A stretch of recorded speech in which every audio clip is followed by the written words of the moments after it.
ഉരുൾപൊട്ടൽ ഭീഷണിയുള്ള തൃശൂർ മാരാത്തുകുന്ന് അകലമലയിൽ 81 കുടുംബങ്ങളെ സുരക്ഷിതമായി മാറ്റിപ്പാർപ്പിച്ചിട്ടുണ്ട് എന്ന് ജില്ലാ കളക്ടർ അർജുൻ പാണ്ഡ്യൻ പറഞ്ഞു.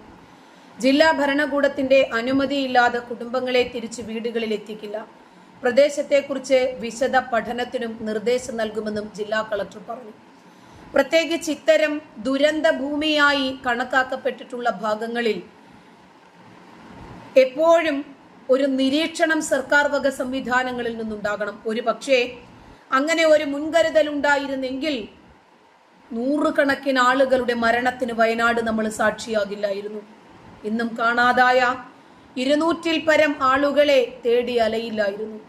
ശരീരഭാഗങ്ങൾ കണ്ട് നമ്മുടെ ഉറ്റവരാണോ ഉടയവരാണോ എന്നറിയാതെ ഉറ്റവരും ഉടയവരും ജീവിച്ചിരിക്കുന്ന ആളുകൾ പുനരധിവാസ കേന്ദ്രങ്ങളിലും ക്യാമ്പുകളിലും വിതുമ്പുകയില്ലായിരുന്നു. അതുകൊണ്ട് ഇത്തരം മുൻകരുതലുകൾ